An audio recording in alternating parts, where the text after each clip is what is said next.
अस्सलाम वालेकुम everyone, my name is Anam Saeed और इस चैनल पे हम बात करते हैं पर्सनल फाइनेंस के बारे में, पर्सनल ग्रोथ के बारे में, कुछ ऐसे टॉपिक्स के बारे में जिससे हम बेहतर कर सकें आपकी financial literacy. End of course whatever I share here is for educational purposes, ये फाइनेंशियल एडवाइस नहीं है। एंड आज की वीडियो में एक ऐसा सिंपल सा टॉपिक कवर करूंगी जो कि आई थिंक बहुत से लोगों को हेल्प करेगा in making their investment decisions. So अगर आप बिगिनर हैं और आप नए नए स्टॉक एक्सचेंज में इन्वेस्ट करना चाहते हैं, म्यूचुअल फंड्स में इन्वेस्ट करना चाहते हैं और आप समझना चाहते हैं कि किसी कंपनी में इन्वेस्ट करने से पहले हम ये कैसे देखें कि क्या ये कंपनी इन्वेस्टमेंट के काबिल है भी या नहीं, तो please this video is for you. इसको सेव कर लीजिए, इसको शेयर कीजिए, क्योंकि मैं इसके ऊपर थोड़ी सी रिसर्च करके लाई हूँ। दिस इज माई लैपटॉप और इसके ऊपर से कुछ नंबर्स हैं जो मैं आज आपसे शेयर करूंगी, through which you can learn कि as a beginner, as a person who doesn't know much about finance, आप कैसे पता करेंगे कि एक कंपनी की स्ट्रेंथ्स क्या है, वीकनेसेस क्या है और वो कंपनी इन्वेस्टमेंट के काबिल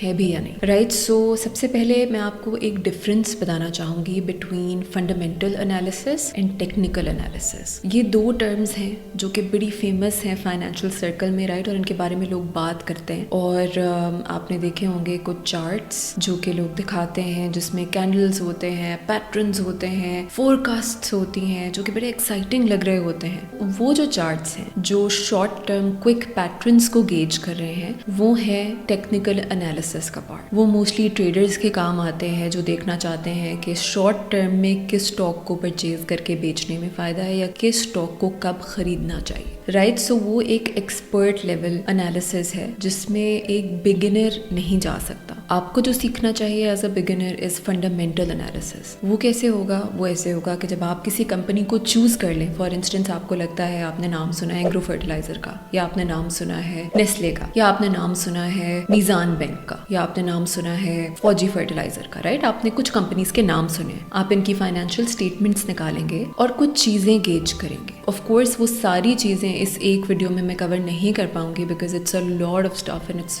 वेरी कॉम्प्लिकेटेड, बट कुछ बेसिक्स आज हम टच कर लेंगे which is going to help you in understanding the fundamentals and the foundations of a firm और अ मल्टीनेशनल और अ कॉर्पोरेशन, एंड सी के एक कंसिस्टेंट पैटर्न में वो अपने शेयर होल्डर्स को क्या डिविडेंड दे रहे हैं, क्या रिजल्ट्स दे रहे हैं, क्या अर्निंग्स दे रहे हैं, क्या ग्रोथ दे रहे हैं। सो उससे आप अंदाजा लगा सकते हैं कि क्या फ्यूचर में दिस फर्म प्रॉमिसेस ग्रोथ या नहीं। एंड ऑफ कोर्स इस अंदाजे के पीछे कुछ बहुत और भी वजूहात हो सकती हैं। फॉर इंस्टेंस उनकी कोई एक्विजिशंस हों, कुछ ऐसे मर्जर्स हों, कुछ ऐसी परचेजेस हों, कुछ ऐसे डेट्स हों जिसकी वजह से ग्रोथ रुक जाए या बेहतर हो जाए, बट वो फंडामेंटल एनालिसिस का एक थोड़ा आप कह ले लेवल 2 का पार्ट है। लेवल 1 जो कि बहुत बेसिक है वो ये है कि आप एटलीस्ट उसकी फाइनेंशियल स्टेटमेंट खोल के उसको पढ़ना शुरू कर दें। Right, so let's start from the basics. पहली चीज आपको समझ आ गई कि एज अ बिगिनर आपने करना है fundamental analysis, not technical analysis. Fundamental analysis के लिए आप PSX की वेबसाइट पे भी जा सकते हैं, dps.psx पे,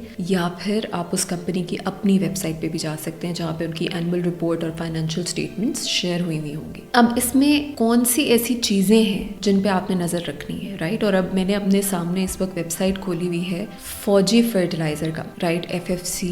it's highly recommended, it's highly acknowledged as a as a growing company. इसके ऊपर और बहुत सी वीडियोस यूट्यूब पे मौजूद हैं जिसका इसका स्पेसिफिक एनालिसिस हुआ है। बट एज अ बिगिनर मैं आपको बताती हूँ वो कुछ चीजें जिनको देखना और जिनको समझना आपके लिए बहुत जरूरी है before taking any decisions further. Right, so सबसे पहले आप उस कंपनी की 4 चीजें हैं जिन पे नजर रखेंगे, and that is for any company, चाहे वो फूड सेक्टर में नेशनल फूड्स हो, चाहे वो बैंकिंग सेक्टर में मीजान बैंक हो, चाहे वो कोई फर्टिलाइजर कंपनी हो, चाहे वो ऑयल एंड गैस हो, किसी भी कंपनी में सेक्टर मायने नहीं रखता। ये 4 चीजें आपने जरूर देखनी। So first is revenue growth. Right, revenue growth मैं आगे ऑफ कोर्स डिटेल में 1 by 1 इन चीजों के नंबर्स भी आपसे शेयर करूंगी, एंड आई आस्क यू कि आप इन नंबर्स को टैली करें उस कंपनी की फाइनेंशियल स्टेटमेंट से और मुझे बताएं कि आपको क्या पैटर्न नजर आ रहा है। But so first is revenue growth, second is of course profit क्या है उस रेवेन्यू ग्रोथ में, अर्निंग पर शेयर क्या है, शेयर होल्डर्स को क्या अर्निंग्स मिल रही है, क्या प्रॉफिट मिल रहा है, देन मार्जिन्स, ऑफ कोर्स इसकी डिटेल्स में मैं जाऊंगी, नामों से परेशान मत होइए, and fourth the most important part is consistency.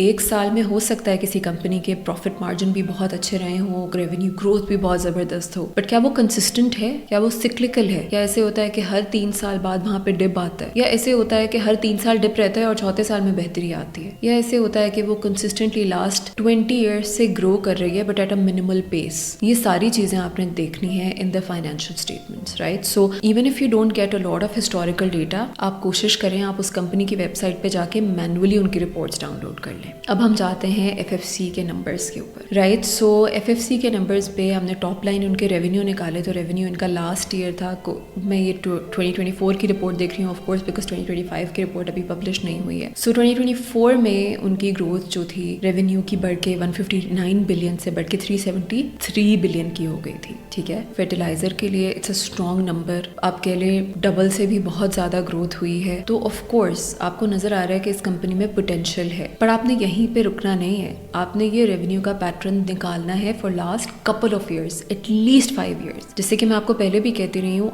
आज अगर एकदम से पीएसएक्स ऊपर जा रहा है तो क्या पिछले 10 साल में पीएसएक्स हर साल इस तरह ऊपर गया था? नहीं, राइट? तो आपने एक एवरेज ग्रोथ रेट देखनी है, एक मूविंग एवरेजेस का कॉन्सेप्ट होता है स्टेटिस्टिक्स में, फिर थोड़ा कॉम्प्लिकेटेड है, I explain it later, but आप हिस्टोरिकल डेटा के बगैर फोरकास्ट नहीं कर सकते। सो ऑफ कोर्स ये more than double growth is great, it's amazing, but आपका पैसा है, आप मेहनत करेंगे, फाइनेंशियल स्टेटमेंट्स निकालेंगे, हिस्टोरिकल डेटा निकालेंगे और फिर रेवेन्यू ग्रोथ देखेंगे। There must be a reason behind this more than double growth, right? इसके बाद हम जाते हैं प्रॉफिट और अर्निंग्स पर शेयर के ऊपर, the number 2 most important thing, and मैं टॉप लाइन इन चीज़ों को डिस्कस कर रही हूँ। आई थिंक इन सब पॉइंट्स पे 1 by 1 एक डिटेल्ड वीडियो अलग से भी बन सकती है because they have so much substance in it, और वो मैं कोशिश करूंगी इंशाल्लाह कि मैं आगे आने वाली वीडियोज में कवर करूँ।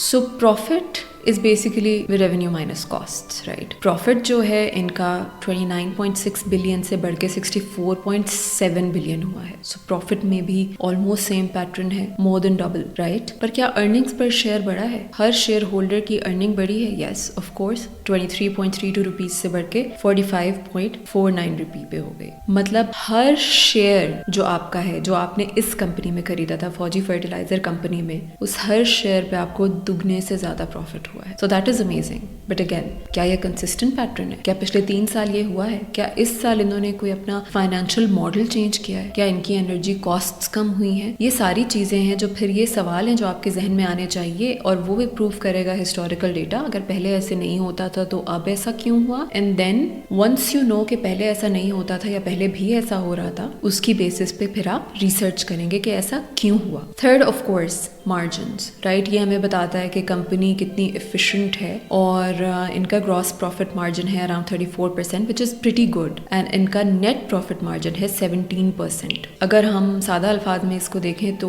वो अपने रेवेन्यू में से एक अच्छा खासा चंक जो है नेट प्रॉफिट की मद में अपने पास रखते हैं, या तो उसे वो दोबारा कंपनी में री इन्वेस्ट कर देते हैं, या हो सकता है वो शेयर होल्डर्स को डिविडेंड देते हैं। मगर ये कुछ चीजें हैं जो आपको माइंड में रखनी है। अब नेट प्रॉफिट इनका काफी हेल्दी है, of course earning per shares भी काफी अच्छे हैं, but again consistency is the key, the last thing and the most important thing is, क्या ये सब हमेशा होता रहा है या ये सब नया है? ऑफ कोर्स फौजी फर्टिलाइजर की 2025 की परफॉर्मेंस भी मैंने खोल के देखी, तो इस साल के पहले 2-3 क्वार्टर्स में भी इन्होंने बहुत अच्छा परफॉर्म किया है, बट इससे हम ये अंदाजा लगा सकते हैं कि ठीक है ये रिकरिंग पैटर्न है, पिछले साल भी अच्छा रहा, इन क्वार्टर्स में भी अच्छा जा रहा है, बट पिछले 5 से 10 साल का डेटा देखना इज अ नेसेसिटी। ये बेसिक और कोर है आपके फंडामेंटल एनालिसिस का, ये बिल्कुल बेसिक्स है। एंड ऑफ कोर्स इसके ऊपर एक लंबी डिटेल्ड वीडियो बनाऊंगी जिसमें मैं आपको इनके हिस्टोरिकल डेटा को खुद निकाल के कंपेयर करके दिखाऊंगी, एंड देन विल सी कि